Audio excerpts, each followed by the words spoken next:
Welcome everyone to Slightly Under Asking.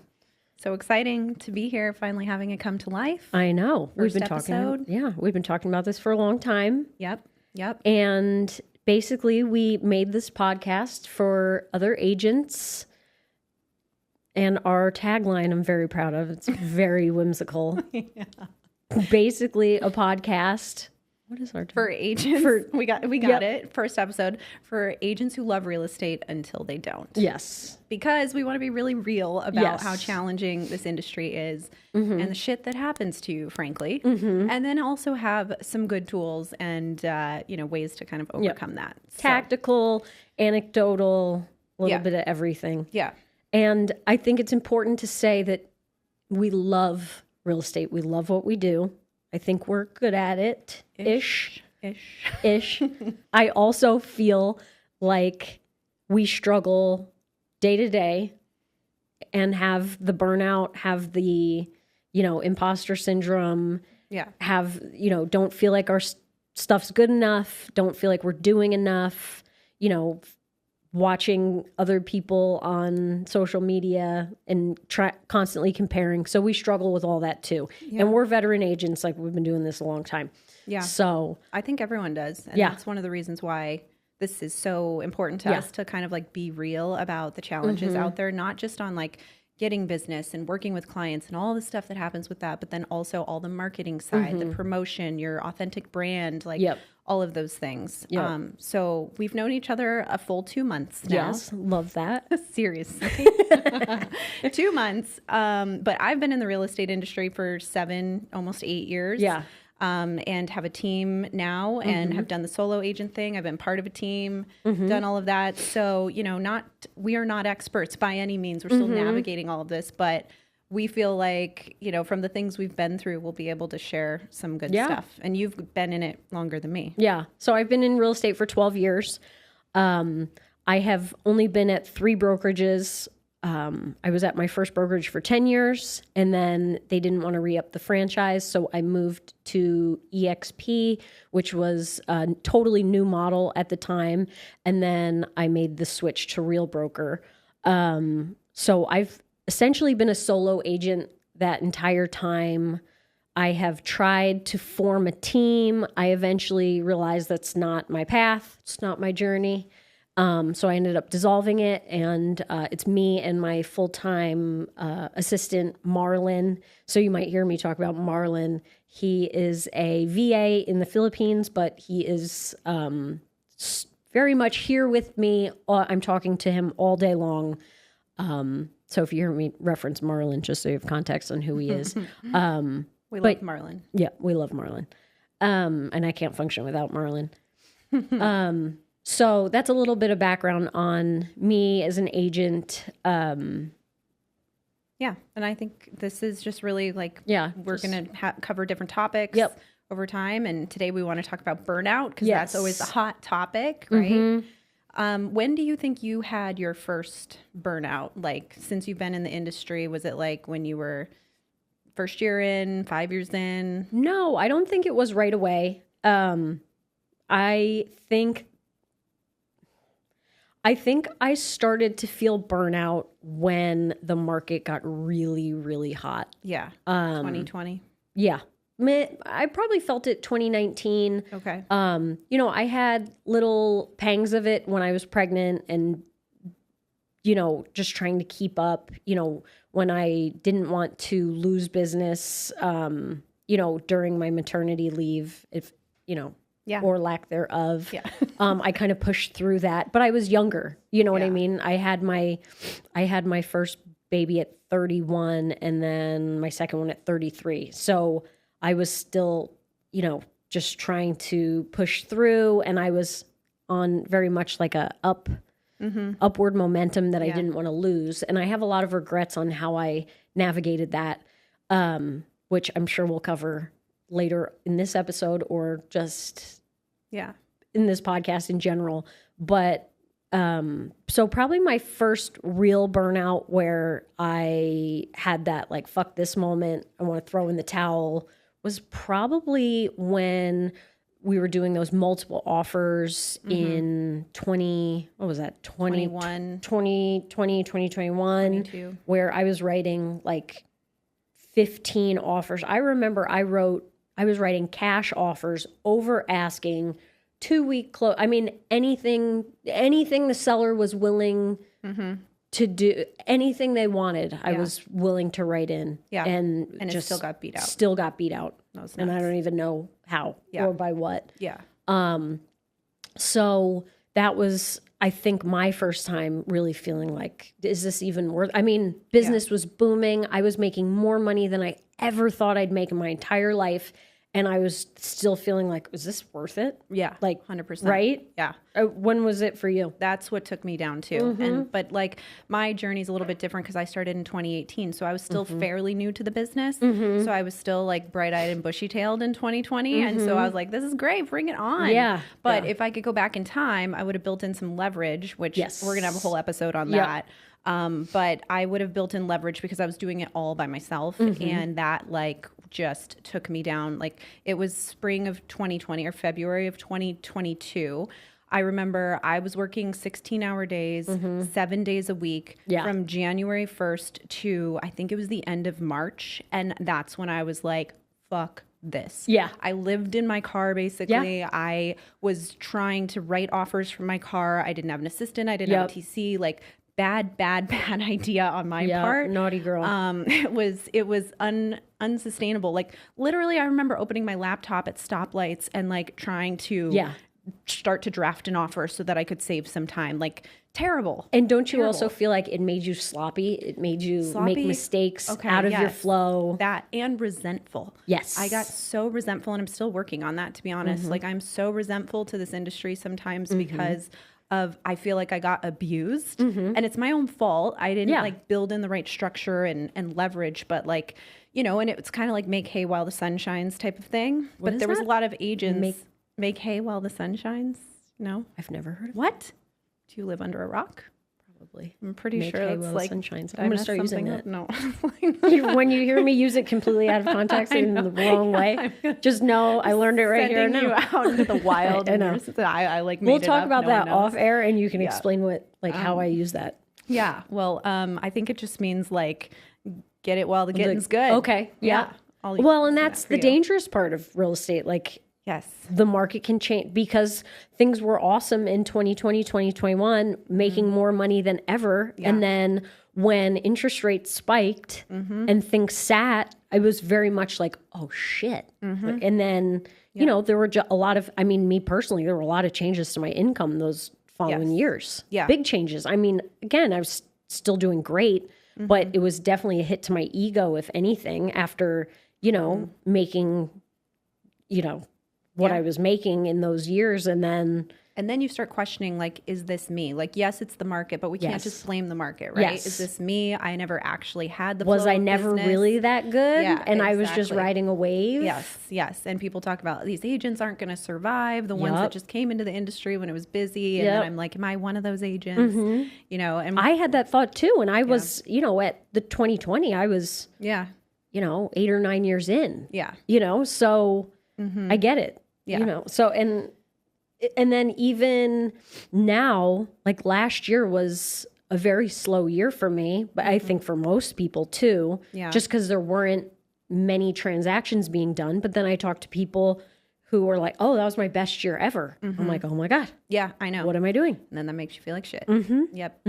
So I think a couple things. First of all, we've talked a lot about like that feeling of comparison, which happens a lot, even more, I think now because of agents on social media so much. Yes. We have to live on social media. We really do. Between Instagram, TikTok, YouTube, wherever you are.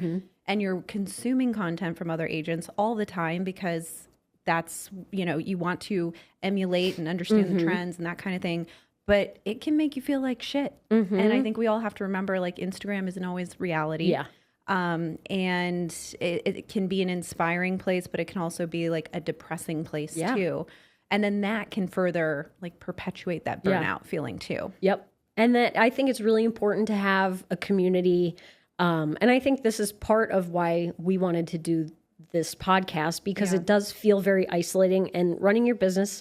And I think this is across all industries. I don't think it's just, unique to real estate, but it can feel very lonely.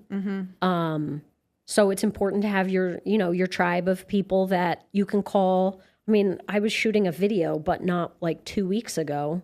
And I was almost in tears, like hiding from my videographer, being out of screen. And I'm like texting my friend Misty because Yeah. And then she just had to be like, get your shit together, get back out there, and then call me after. Yeah. Yeah. Gosh, It's like the I know. bitch slap I needed to get back out there, you know? We all need that. Yeah. But, burnout is definitely real. Yeah. So what are some ways that you've dealt with burnout? Like, for instance, in 2020, when you started feeling that, and like, obviously being pregnant, like that whole thing, that's tough. I had that. I was coming off of, just let me talk about me for a second as I ask you a question. All about you. I was coming off of that 2022 like nonsense, right? And then I got pregnant, and then I was like, oh my gosh, like things slowed down, great, but like now I have a child coming into this world, so I still have to hustle, but I don't feel like hustling. Yeah. And then I had more leverage in place at that time, but not enough. And so being able to like try to take a maternity leave, if you want to call it that, that was definitely like a burnout where honestly, I was kind of like, I was just checked out. I was like, I don't know, I don't even want to go back, but like the bank account is like, you got to go back, sweetheart. You're gonna get on in there. You'll be fine. So, anyhow, I don't know that I really dealt with that burnout. I just kind of rode the wave and like got back on the saddle, got back on the horse. Yeah. What is with us? I don't know. I think it's more yoga. But we'll learn. So I just kind of like got back out there, and then in time, like started to get my footing again, I feel like. But like, did you find a good way to deal with the burnout when you had it? So I feel like if I could go back, this is probably like the best non-financial thing, because when you start out as a new agent, you're constantly dealing with, everything in this business costs money, and everything is a subscription. Everything is like a constant payment. So if I could look back and if I could have done one thing different from the jump that didn't cost any money, I think I would have built in boundaries to my business, like hard boundaries, because I think when you get into real estate, usually you have a servant's heart. Usually, you're kind of built that way. It attracts people, with that personality type. Because, if you're in sales, we are in sales, but we're also selling very personal assets. It's not, it is money, but it's also where people raise their home, where they, it's people's largest asset most of the time, where they raise their families. Usually if they have to leave the house, it's for very personal reasons. So I think sometimes we get in a very comfortable, personable flow with people, and boundaries aren't set as they are with maybe, when you go to a car dealership has hours. You usually don't have your car salesman's cell phone number and carte blanche to text them when you have a, random thought about things. So if I'm going on a tangent, but if I could go back in time, I would have set hard hours. I don't answer my phone between these hours, X and Y, right? I don't show houses on Sundays. And I would have enlisted in the help of a showing agent earlier on. Right. Those, at least setting up the boundaries of the time boundaries would have been helpful. Yeah. I also feel like it's easier to get sucked into violating those own boundaries, especially when you're working with friends and family, because then you see them at a birthday party or barbecue, and it's like, oh, well, you're here, let's real quick. I forgot to tell you, I did this upgrade in 2015. And then you're like, okay, like put a pin in that and like throw it in an email, because I'm not going to remember when I'm, serving, when I'm, having a beer, or, you know what I mean? Yeah. So I think if agents can do one thing for themselves, I think I would build in hard hard hours for yourself. Yes, I agree. And I think the lesson is that the only person that can control that is you. Yes. You are the only one who can control what is going to happen in your business. And I struggle with that so much even to this day, where like I'll say to my husband, like, no, I am not answering that text ever, because in the 90s, you wouldn't have been able to get a hold of me right now, right? Like my office would have been closed. Yep. You wouldn't have been able to reach me. It can wait till tomorrow. And my husband's like, it's not the 90s though. And I'm like, you're right. You're right. And like, I get like, I'm working with a designer right now to help me remodel my bathroom. And like, I am so sensitive to people's hours after like being in this industry. But like, I'm also like, be nice if I heard back from her on a weekend. Like, you know, I know. So I do that to people too. I get how people have those expectations. Yes. So, but that's where it comes down is to like, I think the two things, setting the boundaries and being explicit. And it's kind of like, here's what it looks like to work with me, right? It doesn't have to be, I don't do this, I don't do that. It can be, here's what it looks like when we work together. I will be doing this, this, this, and this, you know? And in that, you're sharing when you're available and what that looks like and who is there to help them when you're not, right? So if that's a TC, if it's a showing agent, whatever it is, it's that alternative. So they are being served, but it isn't always you. And the expectation isn't that it's always you. Because if you don't set that expectation, then the situation comes where they're disappointed when you weren't the one there to show them the house, right? Managing expectations, I think, is one of the biggest components of our job. I mean, being real in all aspects. And I think that's so spot on. And you have to do it at the first meeting. You absolutely do. You can't start implementing these hard rules 2 weeks in when you've already broken them 3 times.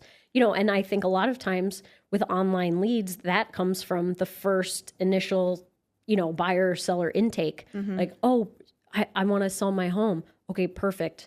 Let's hop on a call Monday morning. You know, if somebody texts you on Saturday, it's hard not to do that because there's always that fear, well, if I'm not going to do it, someone else will. Right. But, and I think there's a time and place for it, right? Like in the beginning, when you're really trying to build business, you may need to do more, like may not have as much boundaries. And if you're okay with that, that's okay. And then once you get established and you can start to say no, and you can start to set the boundaries, do it ASAP. Because otherwise it's a runaway train, which then leads to the burnout. We have to think about this. Like, I think, you know, everyone would probably agree with this is like most real estate agents are not thinking of themselves as a business. They're thinking of themselves as an entrepreneur, which is cool. And we are that, but like a business, you know, and how does a business operate? And so you set the rules, you set the standards. It's all your choice on what the customer, how they behave when they are with you.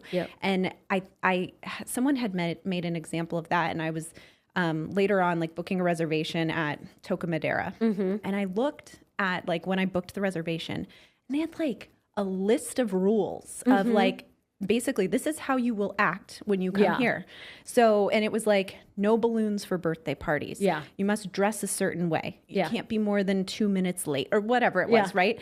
And so it's like, well, shit, like that sounds annoying, but they have a line out the door and I can't even make a reservation. So obviously people are willing to comply with the business rules because they want to work with that business, right? They want to dine there. So like same thing with real estate. If you are, if someone wants to work with you, they will behave accordingly. Right. So that's so true. And I mean, people who want, like you said, people who want to work with you will abide by those rules. And you give people an inch, they'll take a mile. Right. So if you respond to one text message at 9 p.m., that has now been established as okay. Right. Well, you did it one time. Why wouldn't you answer? So I think managing expectations, setting those rules up front, like, hey, Friday, you will get an email update of, you know, what's transpired during the week. And Monday, you'll get an email update of what's transpired over the weekend. That will save you from having one-off conversations Monday through Friday of just kind of bringing people up to speed. Now, it sounds okay, like, oh, well, that won't take me too much time, right? I can't do that. I don't have enough business to make those rules. Okay, now you don't. But then when you're working with 10 people and you have, you know, 8 listings, 2 buyers, and now you're doing one-off conversations every day, all day. You're comfortable with people, you're in a flow, and they feel like it's okay to text you anytime it just a random thought pops in their head. Now kind of extrapolate that towards 10 clients, and you are on your phone all day, every day, and that's when it gets messy, and that's when you make mistakes. Yep. I'll tell you how this bit me in the ass in December. And again, like I'm a veteran agent. Like this isn't new to me. And I have my workflow. I have my rules in place, but I'm working with a friend, love her. But not adhering to my rules. I made these exceptions. You know, she's rapid firing questions to me, throwing me out of my flow. And then I forgot to transfer a roof warranty because I'm fielding all of these non-essential things in one-off text message rather than like, hey, all these questions, throw it in an email. I can thoroughly answer them better in one shot than I can just back and forth. Yep. I forget to transfer a roof warranty. And then, you know, now we don't have that and we've closed and it's nobody's fault but my own, you know? Yep. I let my seller agree to $6,000 in exterior paint of their house on a Binzer because it was a friend who was trusting that I was reviewing the Binzer for them and I missed it. Yep. And they agreed. And then the buyer was like, so when are you guys going to paint the house? And I was like, paint the house? Pardon? What? Who's painting the house and why? Yeah. Oh, wait, my commission is. That's cool. That's really cool. And it's always you that has to eat it. Yes. Always. Yeah. So process, systems, like boundaries, all of those things, no matter who the client is, keeping those in place as best as possible will not only prevent burnout, but prevent mistakes. And those are free. And not a commissionectomy. Yes. Those are free things that you can do, that you can implement into your business that will set you up later on for success. Yeah. They always say the first hire you should make is a TC. Do you agree with that? I do. I think TC paperwork is this like festering thing in the background that needs attention and needs to be done right and well. I think a TC for sure is the first hire. Do you agree? I do. Some people say, and I think is it Gary Keller's $1 Million Agent? And I like skim that book. Yeah, it's a lot. Does he say buyer's agent first or does he say No, I TC? think he says Does TC. he say TC? I mean, I think that is the real estate way, like tried and true. And I do agree. The pushback though from everyone, every new agent is like, but it would save me so much more time to have someone show my properties because I can do my paperwork while I'm sitting on the couch watching TV at night. Yeah. That's what I said too. Yeah. But then I got a TC and I was like, oh, wow. Yeah. Wow. This is showing houses is not that stressful when you know that the paperwork's getting taken care of. You know what I mean? Like it's hard to do both, but like you don't have to worry about like, oh, I'm going to be gone for the next 5 hours. I don't know if that counteroffer is coming in, if I'm going to be able to like action that or, you know, or you're not getting like alerts from your broker for paperwork that's incorrect and commission withheld and all of those things. So like although it feels minimal, it does make a big difference. Yes. And it's minimal cost too. Like you only pay them when you get paid. Yeah.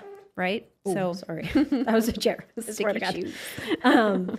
Yeah, no, I think that's money well spent. Yeah. And even if it doesn't feel like it, the first few transactions, you think to yourself, oh, I could have done this. Yeah. Once again, when you're doing one deal here and there, it doesn't feel that way. But when you have 10 going and, you know, this business takes on a life of its own and it does so very quickly. Yes. So Yes. to have those processes and those hires set when you don't have a lot going on, what the inverse of that is when you do have a lot going on, you've already, you know, conquered having that in place and you're not so busy, but you don't have time to train people. Yes. Or prospect, right? Because then you're in that roller coaster business, which we are all always trying to get out of in the beginning and get some steady income because you have time to prospect, then you get busy with clients and you don't prospect. And then you have to start all over again. So when you have a process in place where you can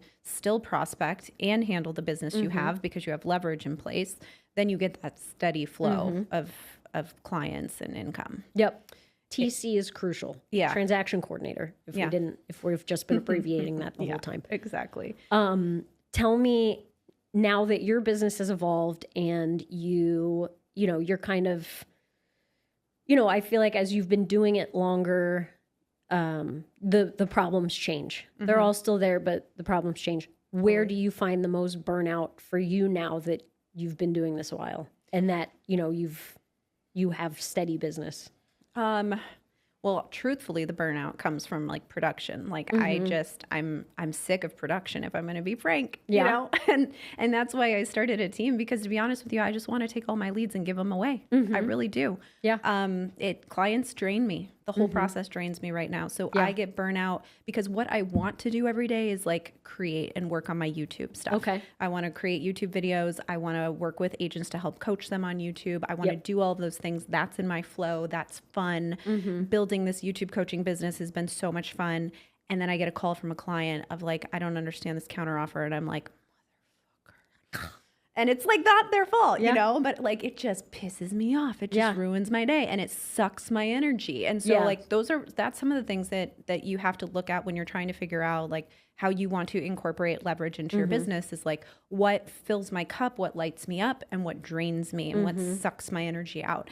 And so as I've been looking at this over the last year, 2 years, it's like those types of things are like the day ruiners, the things that piss me off. Yeah. You know, even when it's good news, I'm just like, oh, now I got to do paperwork, you know, or like I get an email like, hey, we want to start working with you and look for a house. And I'm like, oh, I don't want another buyer. Yeah. Yeah. It's terrible. And I'm being brutally honest because that is like, that's the whole point of this. That's the whole point of this. That's our commitment to this. And so like, sadly that the client stuff just burns me out. And so one of the best books I've ever read, and I highly recommend for anyone who's considering building leverage into their business is, okay, now I blank on it. It's been in my head this whole time, but like, just kidding. Atomic Habits? No, that is a good one. That is a good one. No, it's by Dan Martell. It's called Buy Back Your Time. Oh, okay. Yeah. Buy Back Your Time. And it's incredible because it's things that I knew, but he breaks them down in a very tactical way. Yeah. And like how, for any kind of business, how you buy back your time. And it's not just in like, it's not just like having someone on Fiverr, edit your video, but like if you have, so here's the thing. I had an assistant for like 2 years, didn't use them to their capacity. I was paying someone to really not do much that was helping me a great amount, right? It was helping, but it was not providing the leverage that it should have for the price I was paying. And so I've shifted, and my assistant is freaking amazing. Yeah. And she manages all my email, all my calendar, all like so many things, responses to everything. She does all the TC paperwork, all of those things. So like now it's a lot easier for me to stomach working with clients because I don't have to do, beyond having like the conversations and negotiations and that kind of stuff, I don't have to do all that much. Yeah. Now on the buyer side, like the showings, I hate showings. Yeah. I really hate showings. Yeah. So that whole thing is where a showing agent would be helpful. But instead where I'm shifting now is I'm just giving my leads to my team and they're working with them and taking that on and still getting the support from my assistant as a TC. So I don't even know what your question was, but Buy Back Your Time by Dan Martell will like change your life. So I think an important exercise, and somebody walked me through this years ago, is to find out what your cost per hour is. Yes. So have you ever done that? I have. So you take your income, your GCI for the year, and then you divide it by, I mean, there's different numbers, but the general rule of thumb would be 2,080. Yeah. 2080. Yeah. And then that'll give you your cost per hour. Yep. And then I went to a mastermind one time with Kyle Whistle. He's like big dog in San Diego. And he said, basically make a list and you use a highlighter and you just start ripping through that list. Like what is worth your cost per hour that no one else can do versus what can be kind of given to someone else or a virtual assistant or someone for, X dollars an hour. So I think that's a really important exercise that most agents should do. If you're a newer agent, absolutely. Like, you need to learn that. And it might not, if you're a newer agent and you've maybe only closed a couple deals, maybe you're not ready for some of those hires, but that's a good rule of thumb to go off of, right? Like, yeah, what your worth is. It feels hard to do, like it, and you're not sure when you're ready to do it. But most people do it when they should have done it. Like, they do it too late. They do it too late, and then they're too busy and then they're to do burnt the training for it. Yes, yeah. And then you set people up for failure. Your hires, you set them up for failure because you're too busy to train them. So you're kind of like you're expecting them to read your mind and read your business, but they can't do that. Correct. In the book, he gives a formula for he calls it the buyback rate. So it's very similar to that, but I can't remember exactly what it is, but you list out all of the tasks and you put the ones in red that drain you. You put the ones in green that like light you up. Yep. And then you figure out what your buyback rate is, which is basically your dollar per hour, but it's like, I want to say it's like a third of that, or some percentage of your dollar per hour. And then whatever you can pay someone to do that is at that rate or lower, you get rid of. Yep. Done. You don't do it anymore. Yeah. And that plus all the other things that he teaches. And it comes down to, like, do you have a landscaper at your house? Do you have a cleaner at your house? Yes. Do you have, whatever it is, because every minute that you take to do things that don't make you more money, you're losing. If you can pay someone for less, for you to focus on making money, you're losing. Yes. Totally. So that's why, any of these like big entrepreneurs and, people like, I don't know, Gary Vee and people who are extremely successful buy back their time. They don't do any of that shit. And it's because they make so much more money when they can just focus their time on work. And then when they do what they do best. Yeah. In their personal life. Yeah. Yep. It's the dream. It is the dream. I don't know, though. Sometimes I'm like, oh, should I get a house cleaner? Sometimes I love a good rage clean. Yeah. Yeah. Like, so do you, are you on TikTok? No. Sorry, I just interrupted you for a bad question. No, you're fine. I have TikTok. I don't know my password. Okay. Well, sad for you. So I'm killing it. So I follow Emily Kaiser on TikTok, who is an influencer, which I'm sure many people know. She has millions of followers, but she's in Chandler. And she cleans her house, but that's like her whole basis of like her following has been her vlogs, her daily vlogs. And she always did like a Sunday reset where she like filmed herself like cleaning up the house. And everything's like clipped short. Oh yeah. It's very like, it feels good to watch, Mine wouldn't feel good to watch. So she's still, when mine's like corn and I'm like, scrubbing baseboards. There is a nut for every squirrel. I bet you'll get followers on that. You should try it. Follow me for more cleaning tips. But she cleans her house still, and I'm like, girl, you have to be making so much money, and you still do this. But that is part of her like following. So I guess that's why. But it just blows my mind. I'm like, she's hustling in there, cleaning her house. Yeah. Hey, whatever works. Yeah. So I think the bottom line with all of this, like, burnout is inevitable in this industry because people approach this as like a one-man show. Yes. And you got a mindset shift. If you want to be in this industry a long time, it's not a one-man show. It doesn't mean you have to build a team, but it does mean that you need at least a TC or an assistant. The route that I went was I started with a TC and then I hired an assistant that is more than a TC. Yes. It's the paperwork, but now it's the email, it's the project-based stuff, it's the client updates, it's so many things. It's all encompassing. She'll show houses for me if she has to. And the goal is that they leverage your time so that you can close more deals, but also like they make you look really good. Yes. And it's not, because I think some people fear that offloading certain things will make them look detached. Yes. And really, they are a value add. Like Marlon is a 1,000-fold value add for me because he makes me look so good. And my clients love him. Yep. Now, when I get a Google review, it's Marlon, they say me, but they also mention Marlon because he's so valuable. Yep. And I think a lot of people also fear like, oh, nobody can do it as good as me. Or, I'll never find anybody that I trust.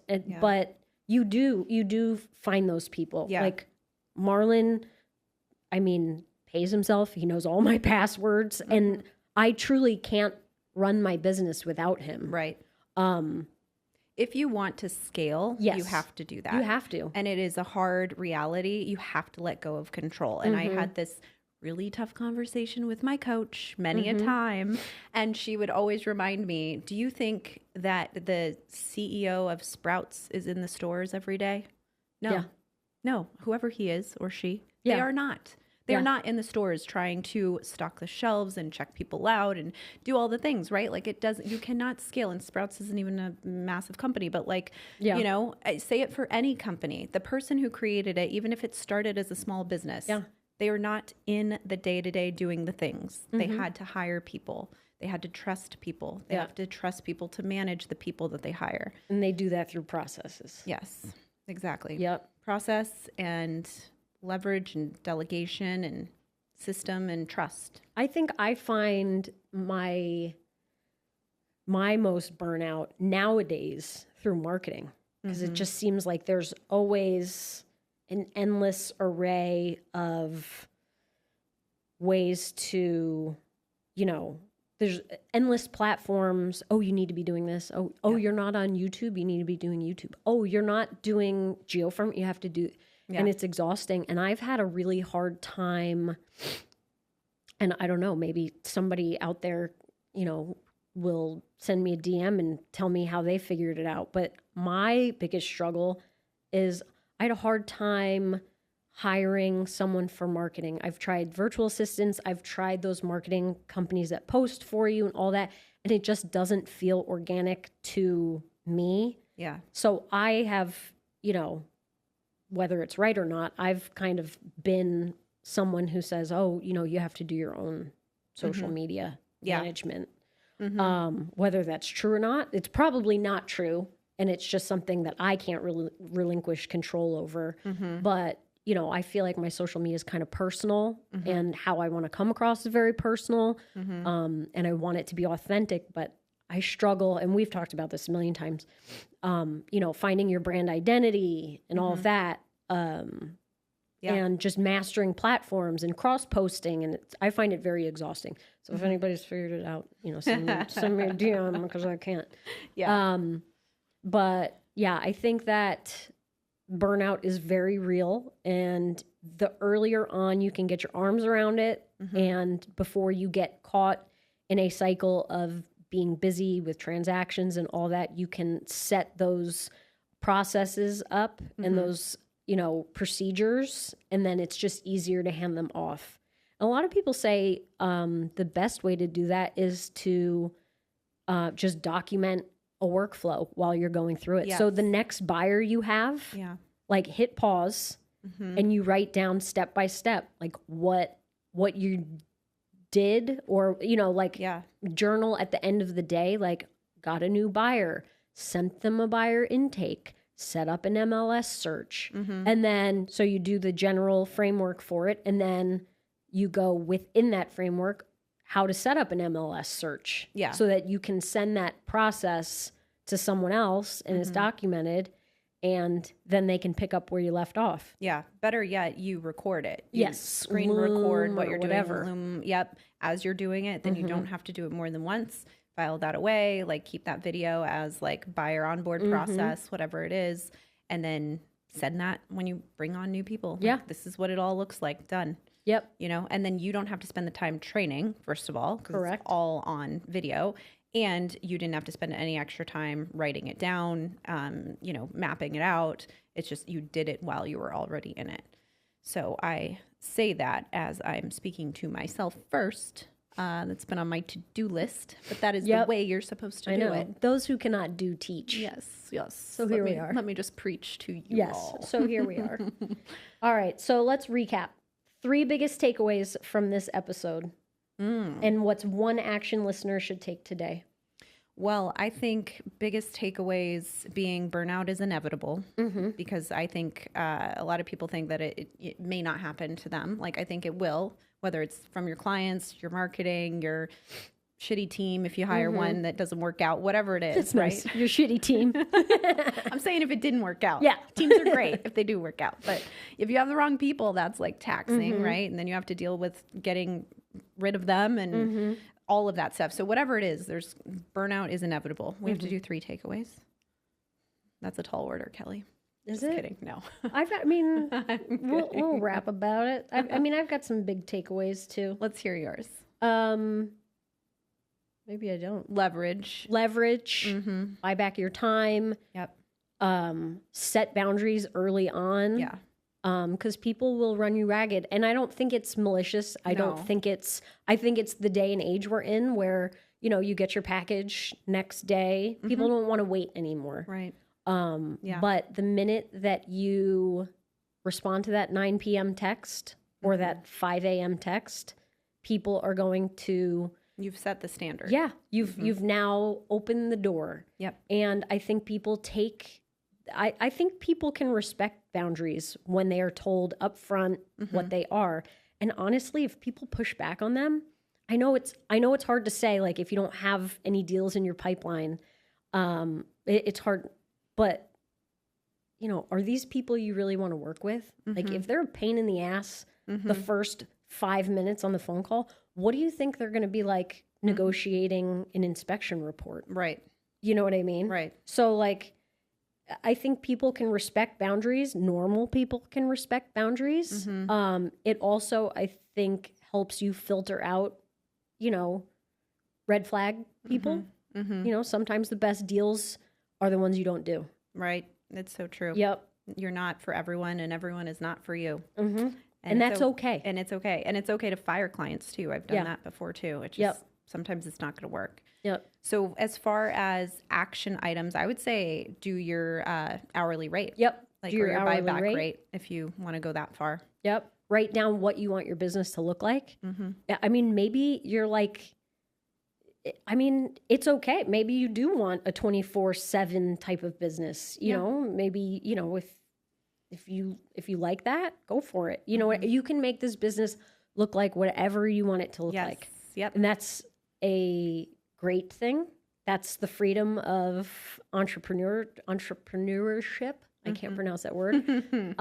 But that's also, you're also on the other end of that. You're very much on your own, and that decision is something you have to sit with and let play out. Yep. So I think the earlier on you can build those boundaries, set your cost per hour, leverage your time. I would say those are the big key takeaways of today. Yeah. And start thinking about them early. It may not be for you yet, but it's something that as you accumulate clients and knowing that you may not have any clients today, but in 2 months you might be juggling 8 at a time all of a sudden. So like be prepared for like, what do I want that to look like? At least from like a process standpoint too. That's the exciting part of the business. So I was on a bike ride with my son yesterday and he was like, could you ever like, what would you make if you sold a $40 million house? And I was like, oh, what would I make? And he was like, yeah, but that probably won't happen. But I said to him, that's the beauty of my business. It could happen. Yeah. Who knows? It really could. Yeah. Anything. Anything could happen. Anything can happen. Yeah. And you have to be ready though. Yeah. Like have your shit together before a $40 million deal plops in your lap. Yeah. I want nothing to do with that. So I want everything to universe do with it. Just take it away from me. Give it to Kelly. Yep. I accept. Universe, I accept the commission of a $40 million deal. You go, girl. Yeah. You go do it. Well, this was good. I think hopefully this is helpful. Yes. These are all things I wish I had heard earlier on. Mistakes we've made. Masters of none over here. Exactly. Or just take this and do the exact opposite. Yeah. You'll be great. It'll be fine. Well, all right. Next episode, we're talking about lead pillars. Yep. How to keep your lead flow coming in. Yep. Not ride that roller coaster. Yep. So, and again, a lot of it is I think we'll reference this episode quite a bit. Yeah. Don't you? I do. How to get, keep your business from being cyclical. Yeah, for sure. Cool. All right. Well, we will see you at the next one. Next time. Signing off.